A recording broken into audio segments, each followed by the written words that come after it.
Muy bien, tengan buena tarde cada uno de ustedes. El día de hoy vamos a dar continuidad a las clases sobre el evento cerebrovascular. El día de hoy nos toca abordar un tema quizás un poco corto, pero a la vez bastante frecuente, porque el hallazgo de enfermedad microangiopática es algo bastante común y quizás mucho más de lo que nosotros pensamos. Para empezar, tenemos acá este artículo titulado La fisiopatología y probable etiología de la enfermedad microangiopática, en el contexto de demencia y de enfermedad de Alzheimer. Y esta gráfica pues es bastante ilustrativa porque representa las topografías de la mayoría de los eventos isquémicos. Podríamos agruparlo en dos grandes grupos, aquellos infartos o hemorragias profundas, localizadas a nivel de los ganglios de la base, y aquellas que van a ser de una localización más lobar. Dependiendo de esto, pues ya se va a orientar a una posible etiología. Por ejemplo, en el contexto de hemorragia, hipertensión arterial y angiopatía cerebral amiloide son las dos principales causas de hemorragia intracerebral espontánea, pero muchas veces también los infartos o las microhemorragias pueden presentarse a nivel de los ganglios de la base o a nivel de la sustancia blanca, como vamos a ver más adelante en unos patrones radiológicos. Y pues acá nos hacen contraste con la imagen de los tipos de infarto, tanto de grande vaso como de pequeño vaso, que podemos dividirlos en aquellos infartos lacunares. Vamos a definir más adelante a qué nos referimos con esto: los infartos estratégicos, la isquemia de sustancia blanca, los microinfartos y los microsangrados.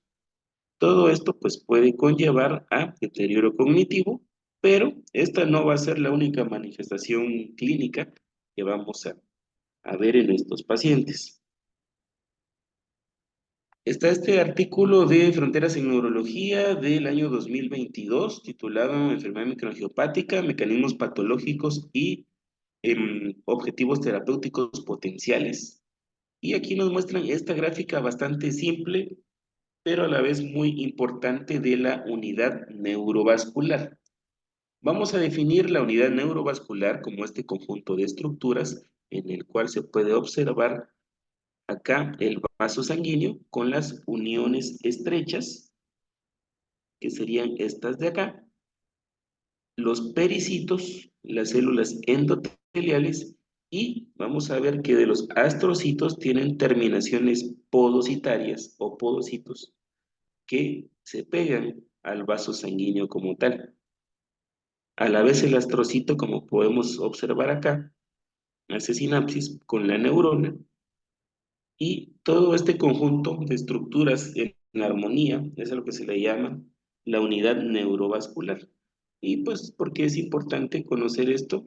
En la fisiopatología, a pesar de que estamos hablando de enfermedad de pequeño vaso, hay una gran cantidad de mecanismos subyacentes que están ocurriendo al mismo tiempo, como se puede observar acá en la imagen.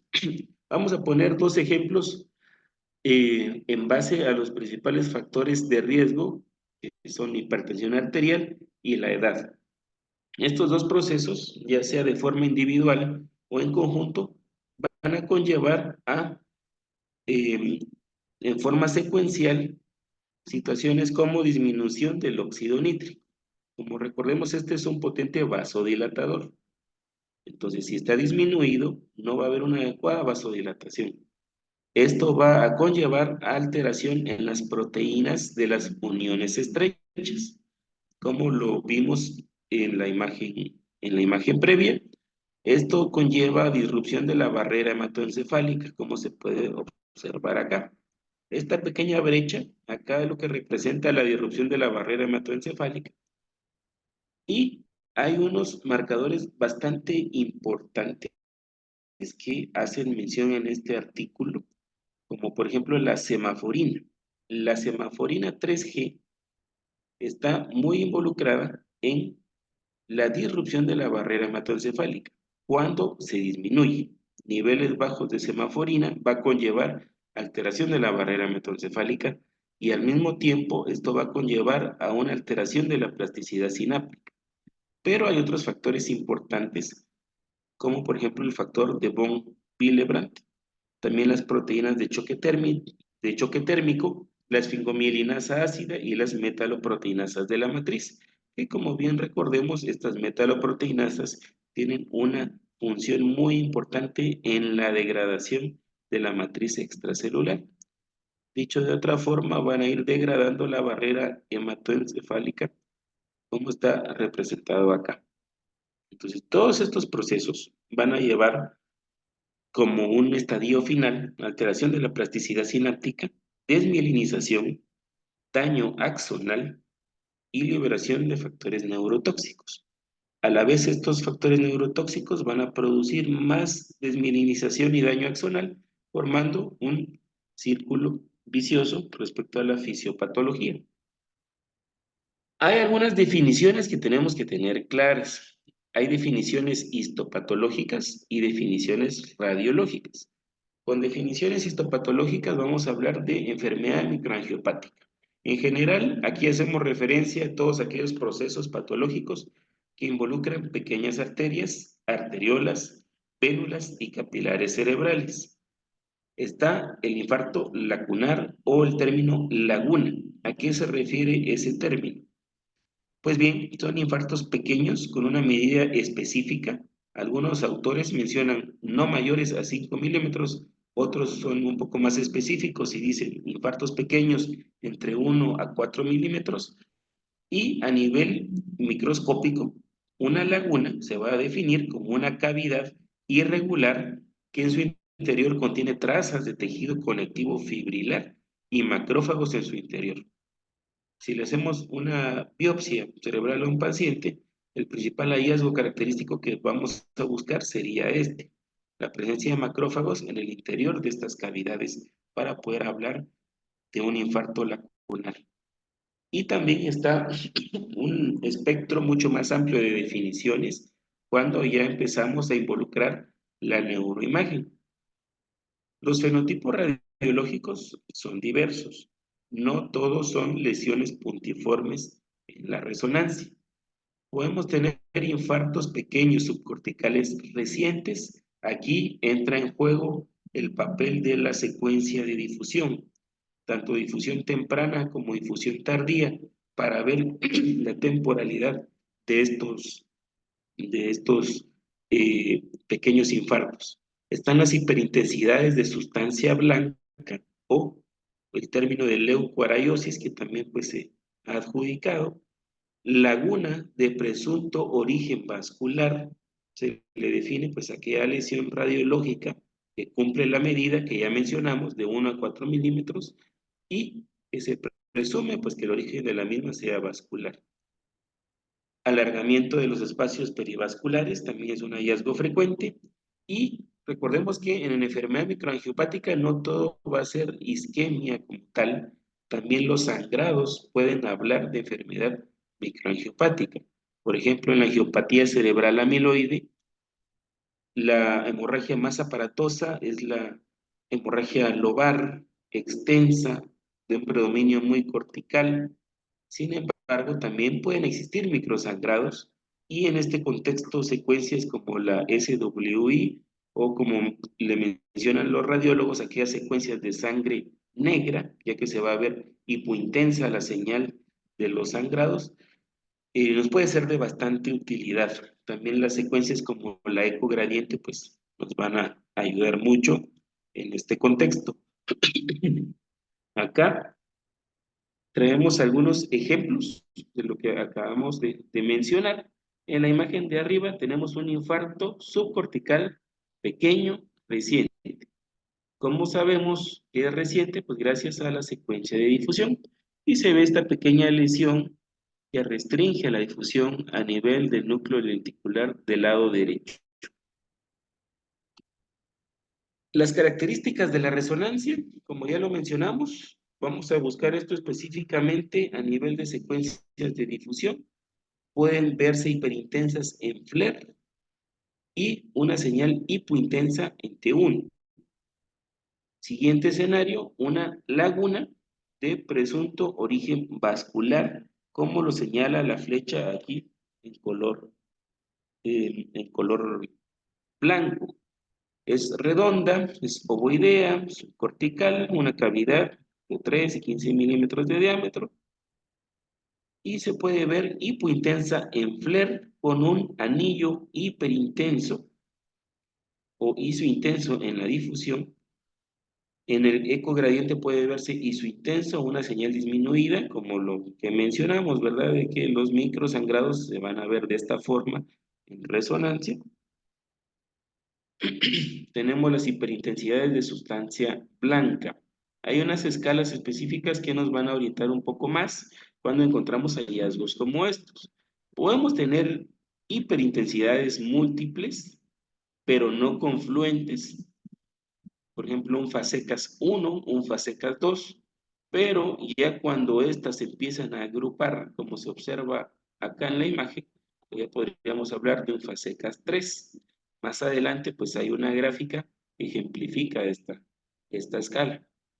También está el alargamiento de los espacios perivasculares, que son estas pequeñas hiperintensidades lineares que se observan acá en este corte axial de una secuencia T2. Son espacios llenos de fluido que siguen al curso típico de un vaso. Pueden abarcar tanto sustancia gris hasta sustancia blanca, son de aspecto lineal, por lo general son menores de 3 milímetros, tienen la misma señal que el líquido cefalorraquídeo en todas las secuencias. Y lo que mencionábamos de los microsangrados cerebrales. Los microsangrados cerebrales pueden ser muy característicos de la angiopatía cerebral amiloidea. Estos son pequeños, 2 milímetros a 5 milímetros, una señal disminuida en el ecogradiente o en la SWI, son las dos secuencias que nos van a ayudar más. Y aquí es como se observan estas pequeñas hemorragias con ausencia de señal, o hipointensa si quisiéramos decirlo de esa forma. Aquí les traigo una imagen que representa el FASECAS. Podemos tener lesiones periventriculares exclusivamente y lesiones de sustancia blanca. Entonces, si nos fijamos en la primera fila, la estadificación va de 0 a 3. En el 1, pequeñas lesiones aisladas periventriculares. En el grado 2 empiezan a tener ya un poco más de confluencia y en el grado 3 son aún más confluentes y ya se empiezan a extender hacia la sustancia blanca subcortical. O podemos tener también presencia de lesiones subcorticales a nivel de sustancia blanca, sin que necesariamente sean periventriculares, que sería la fila de abajo. Y pues lo que mencionábamos, un estadio 0 donde no hay lesiones, estadio 1 se observan múltiples lesiones aisladas no confluentes, en el grado 2 ya se empiezan a adoptar patrones lineares, pero se siguen viendo pues lesiones aisladas, y en el grado 3 pues ya se adopta este patrón confluente de forma bilateral en todo lo que es sustancia blanca. Otros hallazgos de imagen de enfermedad de pequeño vaso, cuando no hay una fisiopatología relacionada a amiloide. Infartos agudos, como ya lo mencionamos, aquí otro ejemplo de una laguna, ejemplo de lesiones de sustancia blanca, tanto periventriculares como de sustancia blanca subcortical, microsangrados en el panel D, alargamiento de los espacios de Virchow-Robin aquí en el panel E, y un sangrado pues ya un poco más prominente, profundo a nivel de ganglios de la base. Si observamos esto, pues pensaríamos en una etiología hipertensiva como primera causa. Si vemos el panel D, estas pequeñas hemorragias, que no sean necesariamente corticales, pero en base al tamaño, pues podemos también sospechar en angiopatía cerebral amiloide. Y por otro lado, ¿Qué es lo que vamos a ver con más frecuencia cuando ya hay una angiopatía cerebral amiloidea subyacente? Pues vemos hemorragias ya un poco más grandes, más corticales, como se observa en el panel A, en el panel E. Pueden ser múltiples, afectar varias localizaciones, como se observa en esta secuencia SWI en el panel D. O, como ya lo mencionamos, puede ser solo microsangrado lo que vamos nosotros a encontrar. Entonces, tenerlo en cuenta. Bien, ahora, ¿qué causas? ¿Todo es necesariamente vascular cuando encontramos enfermedad de sustancia blanca? Pues no necesariamente. Y en el contexto de vascular hay muchas causas subyacentes que hay que tener en cuenta. En primer lugar está la arterioloesclerosis, relacionado a la edad y a los factores de riesgo cardiovascular. Como ya lo mencionamos, principal de ellos, la hipertensión arterial. Está la angiopatía amiloide cerebral esporádica y hay causas ya un poco más raras. De las principales causas genéticas se menciona el caracil, como lo vamos a mencionar con más detalle en las siguientes diapositivas. Algunas patologías como las mitocondriales, MELAS, encefalopatía mitocondrial con acidosis láctica y episodios similares a stroke. También nos puede dar estos patrones: enfermedad de Fabry, alteraciones o mutaciones del colágeno tipo 4, hemorragia cerebral hereditaria con amiloidosis, y pues la lista continúa. Están las vasculitis, vasculitis primarias y vasculitis secundarias del sistema nervioso central. La vasculitis primaria del sistema nervioso central es un diagnóstico raro. La mayoría de vasculitis que nosotros vamos a encontrar van a ser secundarias. Lesiones en el parénquima, pero que hay una condición inmunológica o reumatológica subyacente a nivel sistémico. Por ejemplo, aquellas asociadas a ANCAS, si recordamos, pues la clasificación que suelen utilizar los reumatólogos, ya un poco antigua, pero todavía sigue activa, del consenso de Chapel Hill, en donde clasifican los vasos dependiendo si es de pequeño calibre, mediano calibre o de gran calibre. Dentro de los de mediano calibre, pues se mencionan perdón, dentro de los de pequeño calibre se mencionan los ANCAS, CANCAS, PANCAS, granulomatosis con eosinofilia y poliangeitis, lo que antes se conocía como síndrome de Church-Strauss, vasculitis por hipersensibilidad o leucocitoclástica cutánea, Sjögren. Como recordamos, Sjögren está metido en todo, haciendo overlap con lo neurológico, con múltiples complicaciones, igual lupus, vasculitis reumatoide, BSET. Por nuestro territorio es muy raro que nosotros vamos a ver casos de BSET. Podemos ver casos de pacientes con úlceras genitales, úlceras orales, pero que no sea BSET necesariamente, ya que recordemos que eh, esta patología es más común en aquellos lugares que les denominaban de la ruta de la seda, Turquía, por ejemplo. Entonces no es como que algo común que vayamos a encontrar en Guatemala, pero es importante pues tener el contexto. También ciertas infecciones principales, la sífilis. La sífilis nos puede dar un patrón meningovascular. También están las causas virales, las principales que nos pueden dar un compromiso vasculítico, va a ser varicela zoster, citomegalovirus, hepatitis B, hepatitis C, VIH, hongos, protozoos, parásitos como el esquistosoma, y otras causas, pues también existe la vasculopatía por radiación para que lo tengamos nosotros en cuenta. El continuum del año 2023 en su compendio de enfermedad vascular cerebral, nos habla de que Fisher fue un médico que hizo muchos aportes al contexto del evento isquémico de pequeño vaso, así como a otras patologías. Al principio él describió alrededor de 20 síndromes lacunares clínicos, pero de estos 20, 5 son los que hasta la fecha utilizamos con frecuencia, son los que nos describe también el libro de Adams, por ejemplo. Las localizaciones más comunes de los infartos lacunares en orden descendente va a ser putamen, caudado, tálamo, protuberancia, cápsula interna, sustancia blanca subcortical. Si nos damos cuenta, va de una localización más profunda hacia la periferia. Y va a ser más común encontrar enfermedad periventricular que enfermedad de sustancia blanca subcortical, por poner un ejemplo, para que lo tengamos también en cuenta. ¿Cuáles son estos síndromes clínicos que podemos encontrar en los infartos lacunares? Está la hemiparesia motora pura, está el accidente cerebrovascular, el evento, perdón, cerebrovascular sensorial puro, la hemiparesia ataxia, la disartria manotorpe y el evento cerebrovascular sensitivo motor. Aquí los hallazgos radiográficos, donde vamos a encontrar estos pequeños infartos que expliquen por qué nos va a dar esta sintomatología.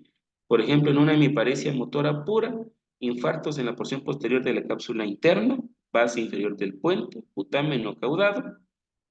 En la variante sensitiva pura, infartos en el núcleo posteroventrolateral del tálamo. Recordemos que de los núcleos talámicos, este es el encargado de la integración de los estímulos sensitivos previos a ser enviados a la corteza sensitiva primaria y por eso infartos a este nivel nos pueden causar alteraciones sensitivas. La hemiparesia atáxica, infartos en la base del puente, la disartria manotorpe por lesiones en la base del puente o rodilla de la cápsula interna, y el evento sensitivo motor, lesiones a nivel de tálamo y cápsula interna. Aparte de estas manifestaciones, esos fenotipos, siempre que hablemos de enfermedad microangiopática, esto va a estar en relación a deterioro cognitivo. Es una mancuerna que casi siempre va a existir. El daño de la sustancia blanca se ha identificado mediante imágenes que son más utilizadas en el contexto de investigación, como por ejemplo las imágenes por sensor de difusión, y se ha documentado que las redes complejas de sustancia blanca se van a ver interrumpidas. Esto se ha visto mediante tensor de difusión, así como mediante tractografía, que son dos modalidades muy utilizadas en el contexto de investigación. Y no solo deterioro cognitivo, como lo vamos a ver más adelante, hay otras manifestaciones psiquiátricas inclusive que son explicadas gracias a esta interrupción que ocurre en las redes de sustancia blanca. Esta es una escala del doctor Hachinsky, es una escala pues un poco antigua, pero bastante útil, porque puede ser que nos enfrentemos a un paciente y tengamos duda si su deterioro cognitivo va a ser por un trastorno neurodegenerativo como por ejemplo Alzheimer, o si además este paciente tiene factores de riesgo cardiovascular y sea una demencia vascular, pues aquí, en primer lugar, la clínica. En demencias vasculares o subcorticales van a dar manifestaciones diferentes a aquellas que van a ser corticales, pero esta herramienta pues que nos ayuda mucho al pie de la cama, de la escala de Hachinsky, tiene parámetros como el comienzo agudo, el curso fluctuante, confusión nocturna, depresión, la habilidad emocional, etcétera. Un puntaje de 7 o más me orienta a un posible deterioro cognitivo vascular. Un puntaje de 4 o menos me orienta a un posible deterioro cognitivo no vascular, o dicho de otra forma, neurodegenerativo. Y algunos autores mencionan un punto medio, que es entre los 5 y los 6 puntos, como una posibilidad de un deterioro cognitivo mixto. Otras manifestaciones que me puede dar la enfermedad microangiopática, más allá del stroke y del deterioro cognitivo, se encuentra la depresión, la apatía, el afecto pseudovulvar, la labilidad emocional, alteraciones de la marcha, específicamente qué tipo de alteración es la que se ha visto con mayor frecuencia, una velocidad reducida, una apraxia de la marcha. Un ejemplo quizás muy característico, que quizás se va ya un poco por la tangente, es el parkinsonismo vascular. El parkinsonismo vascular le dicen el parkinsonismo de las piernas o de las extremidades inferiores, porque la lentitud va a ser más a este nivel, la bradicinesia, y los algunos autores mencionan esta apariencia de que el paciente tiene los pies pegados al suelo y que cada paso que da lo hace con mucha lentitud y mucha dificultad, algo muy común en un contexto de enfermedad microangiopática. También puede haber incontinencia urinaria en estos pacientes como parte del espectro clínico. Hablando ya un poco más de angiopatía amiloide cerebral, una proporción menor de individuos va a ser diagnosticado con esto en base solo a la clínica. Hay algunos criterios que nos ayudan para esto. Los pacientes se pueden presentar con hallazgos neurológicos atribuibles a una hemorragia aguda, pero no va a ser hasta que se observe el tamaño y la localización de la hemorragia cuando ya nosotros empezamos a sospechar en una posible etiología por angiopatía amiloide cerebral.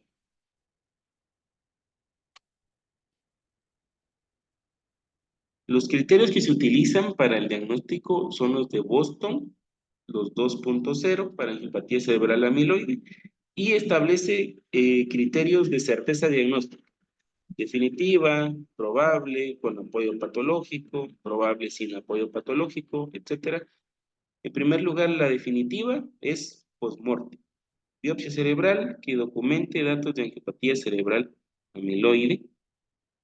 La clínica, por supuesto: hemorragia intracerebral espontánea, episodios neurológicos focales transitorios, hemorragia subaracnoidea convexa, ausencia de otras lesiones que expliquen el cuadro. Luego está la angiopatía amiloide cerebral probable, con apoyo patológico.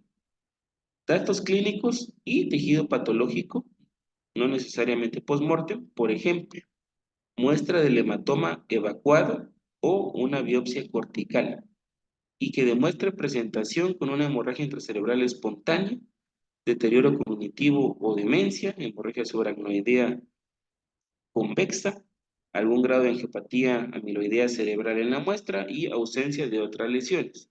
Como ya nos podemos dar cuenta, este es un diagnóstico por exclusión. Hay que descartar otras posibles causas de la hemorragia antes de pensar en angiopatía amiloidea cerebral. Es más común en adultos mayores de encontrar este tipo de hemorragias, este tipo de angiopatías. Angiopatía amiloide probable se va a definir como aquellos pacientes de 50 años o más que van a tener datos clínicos y una resonancia magnética que demuestre hemorragia intracerebral espontánea, la hemorragia subaracnoidea convexa, deterioro cognitivo, demencia, al menos dos de las siguientes lesiones hemorrágicas ponderadas en secuencias T2 en resonancia, que puede ser una hemorragia intracerebral lobar o microhemorragias cerebrales en una secuencia SWI o eco gradiente, con focos de siderosis superficial. O la alternativa a esto es encontrar una lesión hemorrágica lobar más una característica de la sustancia blanca, como por ejemplo espacios perivasculares visibles severos en el centro semioval, hiperintensidades de sustancia blanca, ausencia de cualquier lesión hemorrágica profunda, ausencia de otras causas de lesión hemorrágica. La lesión hemorrágica en el cerebelo no cuenta como una lesión hemorrágica lobar para el diagnóstico de angiopatía amiloide cerebral. La mayoría de adultos mayores que quizás se ha tenido la oportunidad de ver en el instituto, en los turnos, podrían clasificarse en este grado de certeza, porque la mayoría no va a tener un diagnóstico postmortem o la biopsia o la evacuación del hematoma a veces no es algo tan factible, entonces la mayoría se definirían como angiopatía amiloide cerebral probable a la hora pues de colocar los diagnósticos etiológicos. Y por último, la angiopatía amiloide cerebral posible, igual pacientes adultos mayores que presentan hemorragias espontáneas, ausencia de otras causas y una lesión. Recordemos que la definición previa eran dos, aquí es solo una lesión hemorrágica estrictamente lobar o presencia de microhemorragias o características de sustancia blanca, como los que ya mencionamos, ausencia de cualquier lesión hemorrágica profunda. Esto siempre se va a oponer al diagnóstico de angiopatía amiloide cerebral y tener en cuenta que las lesiones cerebelosas pues no se les da el valor en el contexto de angiopatía cerebral amiloide. Aquí vemos unos ejemplos de múltiples microhemorragias en imágenes ponderadas por susceptibilidad o SWI en el panel A y en el panel B. No miramos ninguna hemorragia lobar, pero este hallazgo pues, es suficiente ya para empezar a sospechar en angiopatía amiloide. C y D, microhemorragias corticales, lo que mencionamos, siempre un predominio más cortical. Y el panel D representa siderosis, documentada en el ecogradiente en un paciente con una hemorragia temporal reciente, que es lo que señala las puntas de flecha. Estas pequeñas lesiones hipointensas, lineares, que se observan circundantes a la lesión hemorrágica. Y algo muy importante que no tenemos que olvidar por el contexto de las dificultades al tamizaje genético. Quizás este sea un diagnóstico que no va a ser tan fácil de dar, así por lo menos en primera instancia, pero tenemos que tenerlo en mente y tenemos que saber que hay alternativas cuando nosotros no tenemos un panel genético a la mano. El CADASIL es la arteriopatía cerebral autosómica dominante con infartos subcorticales y leucoencefalopatía. Tiene una prevalencia de 2 a 5 por cada 100.000 habitantes. Es monogénico, esto quiere decir que hay un solo gen involucrado en la mayoría de los casos y este gen va a ser el Notch3. Cuando tenemos un CARASIL, que es la variante autosómica recesiva, aquí el gen va a ser diferente, como lo vamos a mencionar a continuación. ¿Cuál va a ser la clínica de un paciente con CARASIL? Por lo general son pacientes jóvenes que van a tener episodios de migraña, deterioro cognitivo y episodios tipo stroke o datos de focalización neurológica. Por lo general que van a ser transitorias. Otros hallazgos importantes son los episodios confusionales agudos. Los pacientes pueden tener crisis, pueden tener alucinaciones, alteraciones psiquiátricas, debilidad focal, deterioro cognitivo progresivo. La evaluación se hace idealmente por un panel genético que me identifique Notch3. Pero si yo no cuento con esto, puedo utilizar algo bastante práctico, una biopsia de piel. ¿Qué voy a buscar yo en la biopsia de piel? Recordemos que aquí pues hay un gen que va a favorecer la vasculopatía. Entonces, lo mismo que yo voy a encontrar en una resonancia a nivel cerebral, esperaría yo encontrarlo también a nivel sistémico. Esto es como el razonamiento de por qué es útil la biopsia de piel. Y lo que se va a documentar es material granular osmiofílico en vasos pequeños, siempre y cuando se utilice un método de microscopía electrónica. Y también está la otra forma, que es el CARASIL, es autosómica recesiva. En estos casos las mutaciones van a ser en el gen HTRA1 y aparte de lo que ya mencionábamos de los episodios tipo migraña, el CARASIL se va a caracterizar por otros datos como espondilosis deformante y alopecia, para que lo tengamos en cuenta también a la hora del tamizaje de los pacientes. Ahora, con respecto al tratamiento, podríamos decir que no hay un tratamiento gold estándar para la enfermedad de pequeño vaso. Lo que estamos viendo al momento de evaluar una resonancia ya son lesiones establecidas, posiblemente secundarias a los factores de riesgo que tiene el paciente. Y pues les traigo acá estas imágenes, una del libro El arte de la guerra de Sun Tzu y una frase pues del libro que me gustó mucho, que dice, la mejor victoria es vencer sin combatir.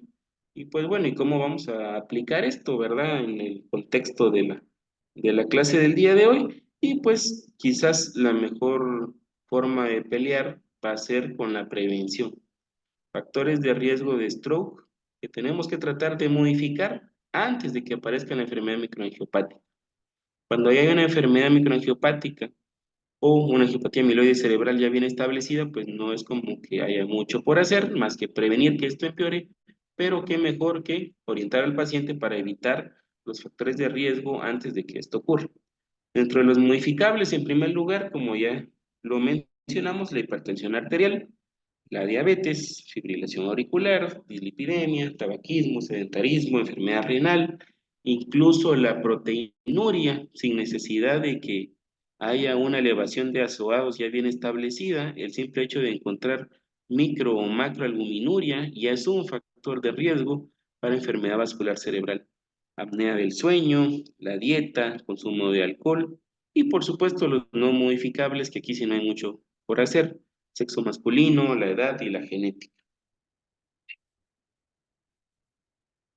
Los antiplaquetarios son útiles en la prevención, pues como ya está bien establecido, aspirina, clopidogrel, en el contexto de prevención secundaria, pues sí, está bien claro. Pero hay artículos como este del JAMA, del año 2023, que evaluaron qué tan eficaces eran otros antiplaquetarios como el mononitrato de isosorbide y el cilostazol, un medicamento pues bastante al alcance de la mano, creo yo, en la mayoría de centros, ¿verdad? ¿Qué tan efectivos eran en la enfermedad microangiopática? Pues bien, el objetivo primario era ver si había un beneficio conjunto. Ese beneficio conjunto incluía que el medicamento disminuyera dependencia, disminuyera deterioro cognitivo y muerte. Ninguno de los dos fue útil para el beneficio así en conjunto, pero de forma individual, algunos fueron ayudando con otros y se vio que el uso combinado pues ya da una alternativa aceptable respecto a antiplaquetarios. Por ejemplo, se demostró que el mononitrato de isosorbide ni el cilostazol administrados de forma individual redujeron el resultado compuesto, como ya lo mencionamos, de eventos vasculares, dependencia, deterioro cognitivo y muerte. Pero el mononitrato de isosorbide sí redujo el riesgo de recurrencia y deterioro cognitivo. No tuvo ningún impacto en la muerte, mientras que el cilostazol disminuyó la dependencia. Y también evaluaron una cohorte en el cual pues, se usó el tratamiento combinado y tenía un beneficio sumatorio, si quisiéramos verlo de esa forma. Sin embargo, recomienda esperar la fase 3 del estudio, este está todavía en fase 2, para ya poder afinar de mejor forma los resultados. Y a manera de conclusiones está este otro artículo del Journal de Stroke, es bastante breve y me gustó cómo forma un decálogo de 10 cosas que todo médico debería saber acerca de la enfermedad cerebral microangiopática, tanto médicos neurólogos como no neurólogos, y las 10 conclusiones que resumen prácticamente lo que se habló en la clase y que están en este artículo que les mencioné son las siguientes. En primer lugar, la clínica va a ser variable y puede ir desde un stroke silente que no se va a sospechar hasta que voy a ver yo esa lesión en la resonancia, hasta un deterioro cognitivo ya manifiesto, manifestaciones psiquiátricas o alguno de los 5 síndromes lagunares. Número 2, es altamente prevalente en la población añosa y contribuye a la morbimortalidad. El tercer punto, la hipertensión continúa siendo el primer factor de riesgo aislado, modificable para la enfermedad microangiopática. El estilo de vida y factores de riesgo cardiovascular contribuyen al desarrollo de la misma. La quinta conclusión es que los stroke lacunares son causados principalmente por la enfermedad microangiopática y se van a caracterizar por la ausencia de signos corticales, como ya lo mencionamos. Hipertensión y angiopatía amiloide cerebral son las principales causas de hemorragia intracraneal espontánea. El uso de antitrombóticos en la prevención primaria no está bien establecida. Los infartos cerebrales silentes son el hallazgo radiológico incidental más común. Con o sin angiopatía cerebral amiloide puede llegar a causarse un deterioro cognitivo severo.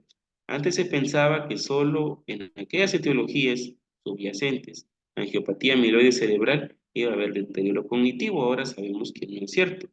Puede haber lesiones tanto corticales como lesiones profundas cuando no hay angiopatía amiloide cerebral de base, que me pueden llevar a un marcado deterioro cognitivo y también no olvidar las causas genéticas como el caracil o el cadacil que pueden causar enfermedad microangiopática con las manifestaciones clínicas que ya mencionamos previamente. Pues esto sería lo de la clase que teníamos programada para el día de hoy. Muchas gracias por su atención.